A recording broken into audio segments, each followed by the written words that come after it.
PVC is something we use every day. It's in our furniture, our houses, our cars, and even our credit cards are made of PVC. We see it everywhere, but most of us do not know how it's made or know of the work behind creating PVC. PVC stands for polyvinyl chloride.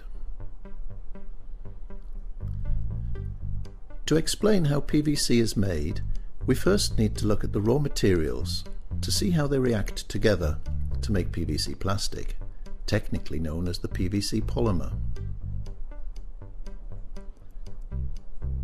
To make PVC, you take a chemical called vinyl chloride monomer, VCM for short, and you polymerize it. This means that you react the chemical VCM with itself over and over again to make a long molecular chain, which is the polymer or plastic.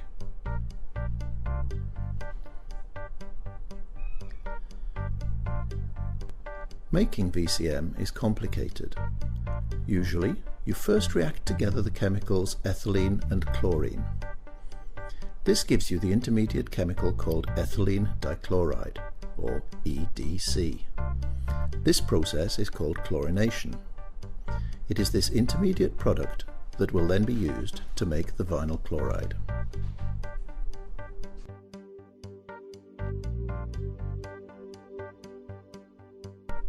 Chlorination reactor. As you can see here, we have a reactor into which the ethylene is being pumped.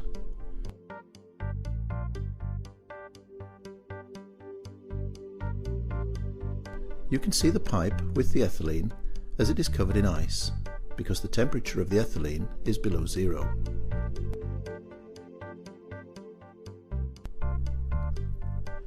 The ethylene and chlorine react together in a process called chlorination.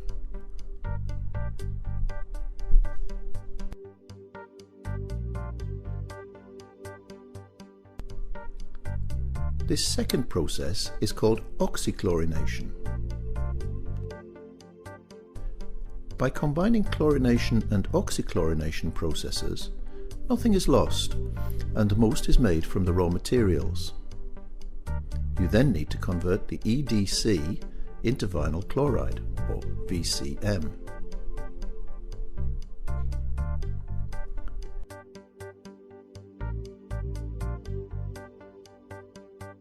Cracking EDC in the furnace. The EDC is heated in a furnace in a process called cracking. Using heat, the EDC is split into VC and hydrochloric acid, a byproduct that is sent back to the oxychlorination unit for reuse. Coming out of the furnace, you have split the EDC into VCM and hydrochloric acid, but if the reaction is not quickly stopped, the VCM can decompose further.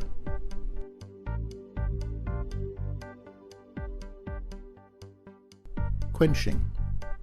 In order not to degrade the VCM, the heat needs to be removed very quickly. This is called quenching. You loop the VCM coming out of the furnace through long tubes which act as heat exchangers.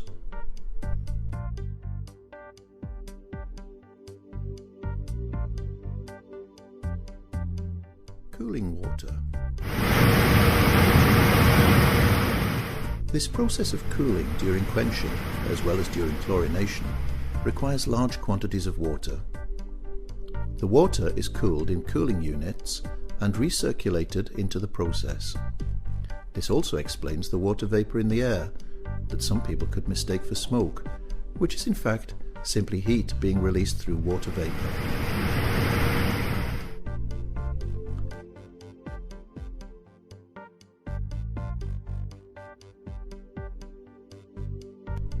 Purification. The VCM is then purified in distillation columns and is then piped for storage in large metal spheres. These distillation columns are easily spotted as they tower over the plant.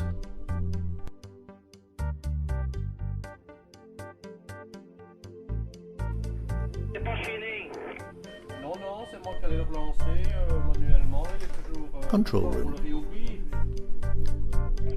The VCM process is continuous, non-stop, 24/7, contrary to the polymerization of VCM, which is done in batches.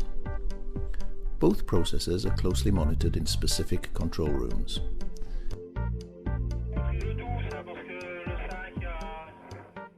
The whole process is highly automated, and human intervention is essentially to control the process and to maintain and clean the equipment.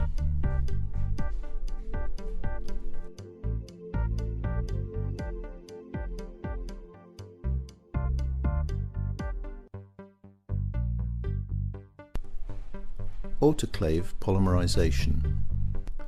The actual polymerization of the VCM is done in a reactor called an autoclave. Autoclaves work a bit like pressure cookers. PVC plants will typically have a number of autoclaves that will vary in size and that will produce different grades of PVC, which are then sold for manufacturing a variety of consumer products. Here is a room full of small autoclaves. The size of autoclaves can reach over 100 cubic meters in volume and can be very impressive. This autoclave is hidden behind a staircase and pipes and is as high as a 2-story building.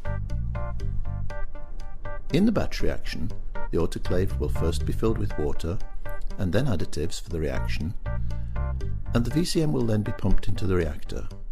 The autoclave is heated and the VCM then reacts into the polymer.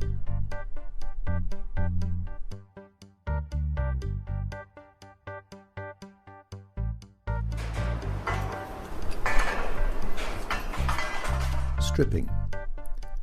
After a predetermined period of time, the reaction is stopped and the contents of the autoclave is sent to a stripper, where unreacted VCM is separated from the polymer. This recovered VCM is sent for purification and later reuse. By this way, the monomer is kept in a closed loop, avoiding emissions to atmosphere.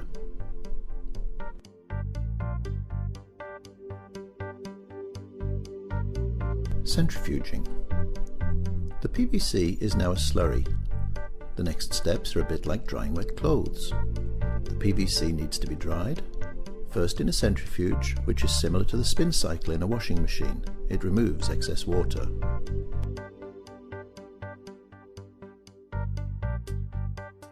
Drying. Then the process goes through a hot air dryer. The size of the dryer varies.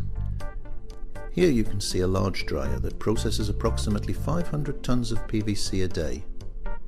At this stage you can see the PVC as a fine white powder.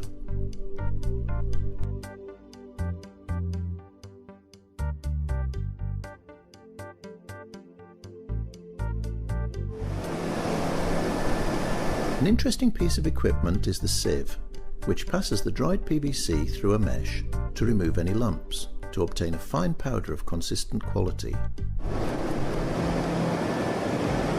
Here you can see a sieve and someone examining the filtered PVC through a control door, which allows samples to be taken to monitor quality standards.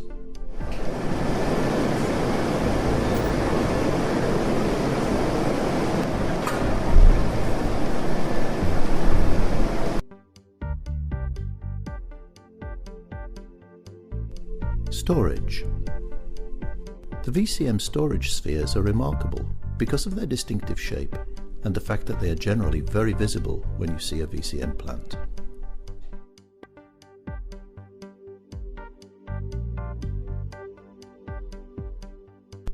PVC recovery.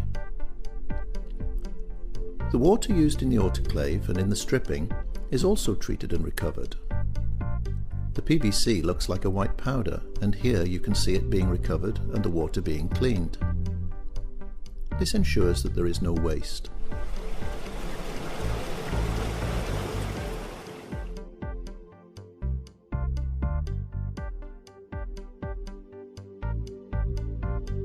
Packaging and dispatch.